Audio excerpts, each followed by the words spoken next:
Hello everyone, welcome to my channel. Please subscribe and keep watching more details. Teddi Mellencamp says RHOBH firing was linked to Season 2 drama. Teddi Mellencamp is no stranger to sharing raw, unfiltered truths, and her latest revelations are no exception. On a recent episode of her Diamonds in the Rough podcast, the former Real Housewives of Beverly Hills star opened up about some of the most intimate, painful, and surprising chapters of her life. From her controversial exit from reality TV to post-surgery depression, and even a possible musical collaboration with her famous father, John Mellencamp.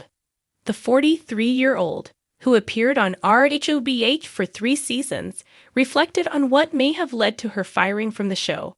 "I think I lost my job Season 2, she admitted. "I think I lost my job Season 2, and they kept me around for Season 3. And I became a nothing burger. And then that was the end," she added.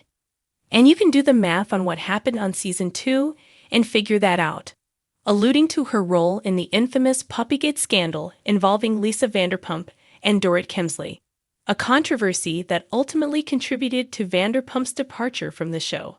But Teddi Mellencamp's podcast didn't just revisit her Bravo days. She also shocked listeners with a personal anecdote from her past. "I wasn't even paying attention to what the other people were doing," she said, recalling a time when she had sex while another couple was doing the same thing in the same bed. "But we didn't have another place to go," she explained, saying it happened long ago, and she doesn't remember all the details.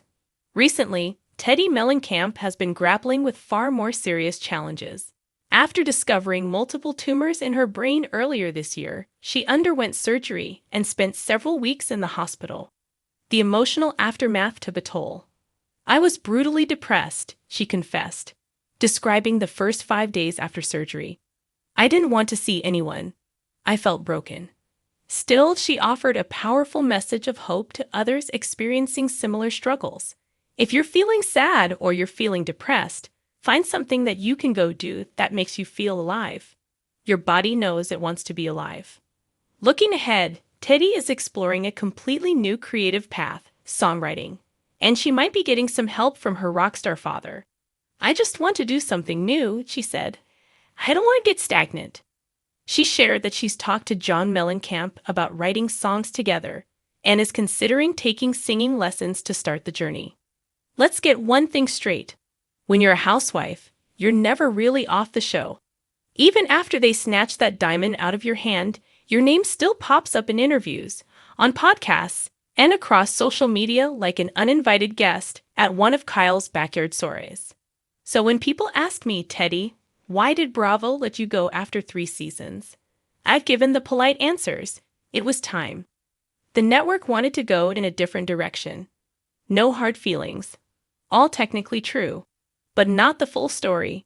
It's taken me a while to say this publicly, but I believe the drama that sealed my fate didn't begin in Season 10, or even during the Denise Richards takedown. No, it started way back in Season 2, before I even knew what a confessional look was. Let me explain.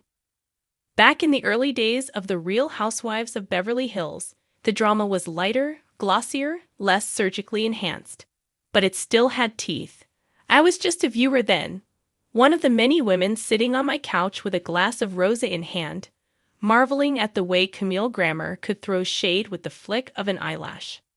I remember watching Season 2 unfold like a glamorous Greek tragedy. Taylor Armstrong's marriage was falling apart in real time. Lisa Vanderpump was playing chess with people's emotions, and Brandi Glanville was the firecracker tossed into a Chanel-scented powder keg. And then came the infamous game night episode. Chaotic, cruel, and captivating.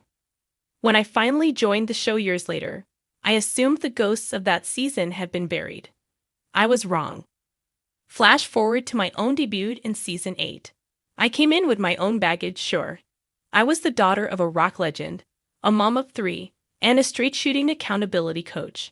Some people thought I was too boring, too normal for the franchise. Others thought I brought a breath of fresh air. But behind the scenes, there was always a lingering suspicion about me, one I couldn't quite shake. Certain cast members whispered that I was too calculating, that I was Kyle's mouthpiece, that I came in with an agenda.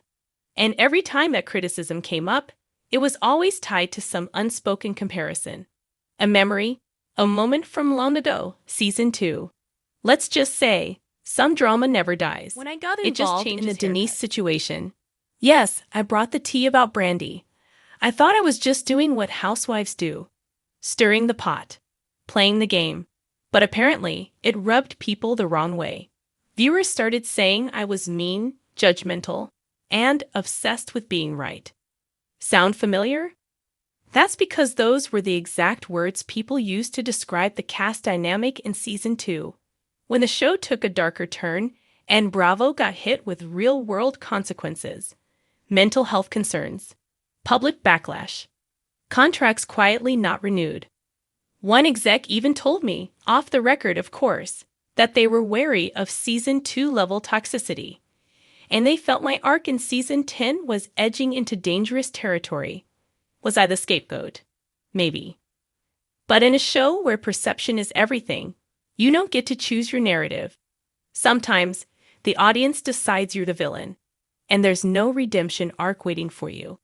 So yes, I believe my firing wasn't just about ratings or relevance. It was about optics, damage control, a quiet message to future cast members. Don't go too far. After season 10 aired, the calls from production stopped. The offers for glam-sponsored photo shoots dried up. Suddenly, I was back to being just Teddi, a mom, a podcaster, a woman with a hyper-organized fridge and a ring light in every room. And I won't lie, there was hurt, rejection, identity loss. I had built a brand around being honest, and now that honesty was being used against me, I started to ask, what do you do when your truth becomes your downfall? But here's what I've learned. Being let go from the Real Housewives of Beverly Hills didn't ruin me. It refined me. It made me tougher, wiser, less afraid of calling things what they are. And here's what things are. The Housewives universe is a high-stakes reality pageant where women are judged not just for what they do, but how they make people feel. And if you remind people of a darker chapter, they'll turn the page on you faster than you can say, RHOBH. So yeah, I think season 2 haunted me, not because I was part of it, but because I echoed it.